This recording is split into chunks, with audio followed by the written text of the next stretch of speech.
But I wanted to also discuss Rohit Sharma's captaincy legacy. I mean, this man has been criticized so much by everyone, but just look at it now. I think he stands as one of the most successful captains ever. He's got a T20 World Cup. He's got a Champions Trophy World Cup. He's taken us to the World Cup final and taken us to so many. I think one World Test Championship final. What is the legacy of Rohit's captaincy according to you?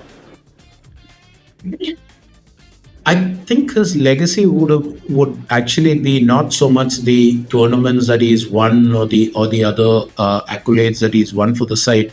I think it is this that we keep talking about captains who have had to handle teams during transition periods.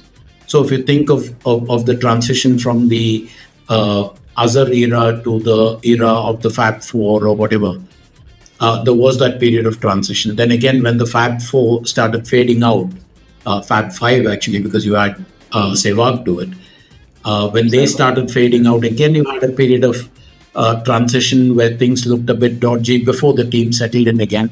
I think what is not noticed about Rohit is that there has been in all three formats, there has been a transition, but it has never been noticed because somehow some players have gone, some players have come in, but the standard that the team has maintained has always been the same. And a large part of that credit, I think, goes to Rohit. Look, his captaincy credentials have never been in doubt. He's led Mumbai Indians beautifully, for instance. Uh, there's that teaser that they're running on OTT where you have Surya Kumar Yadav saying, I want to have tattoos for every. Yeah. And Rohit finally saying, I don't have tattoos simply because jagah hi nahi hai. I've already got 6. So yeah, I think he's been a phenomenal captain. He's been a very understated captain in the sense that there's no theatrics, there is no over the top stuff, but he's taken over a team that was in transition, and he's never made you feel that this was a team in transition. Look at England, for instance. George Butler having to give up the captaincy. I don't think England's failure was just that of captaincy, it was a collective failure. But the single biggest failure is that this transition where they have some new players coming in and some old players fading out, some of their reliable players fading out. England hasn't managed that transition well. Australia just showed you what can happen if 2, 3 key players are not part of the side. I look at the West Indies team in transition. The West Indies seems to have been in transition for the last 20 years, but whatever. I mean, team in transition, and not even making it to the Champions Trophy. Pretty much every country that you look at when or even Sri Lanka after the end of the Sangakkara Jayawardene era, Yeah. has been struggling, but India's I think the other has big moved thing, on. Prem, has been. I think another the big thing is that the way Rohit Sharma handled Virat Kohli. I mean, Virat Kohli was the captain for the longest time. He had the whole team. Easily one of the greatest batsmen of the era. And the way he managed that man management was amazing because there was so much of tension. Rohit Sharma's time had already come to take over, but Virat Kohli was still in the way. I think he was a season or two late that Rohit Sharma finally got the captaincy.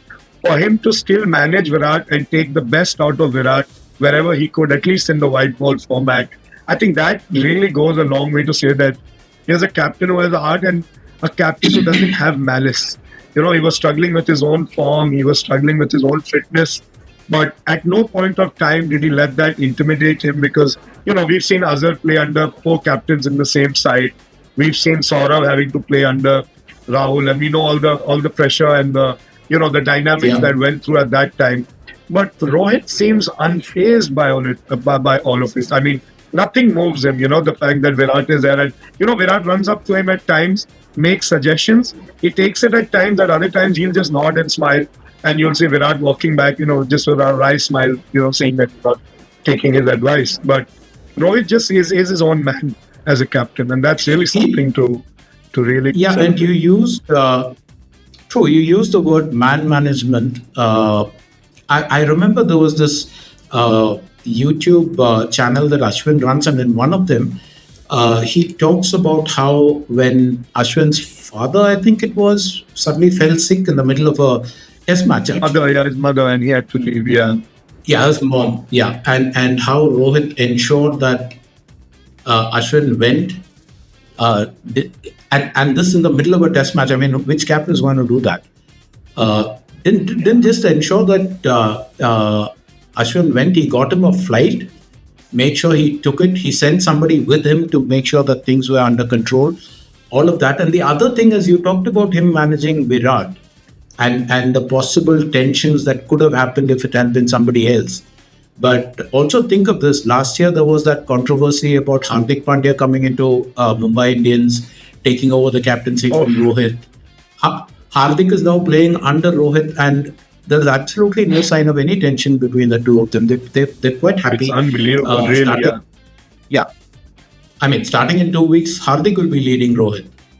But, so yeah, you're right. Rohit doesn't seem to allow all of these things to affect him. He's just nice and calm and patient, and he treats everything lightly. He's got a smile, he's got a joke.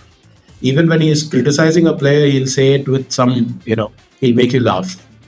Very Mumbai attitudes when it comes to that. Very Shivaji Park attitude that we take. Oh, yeah. There's always the next match.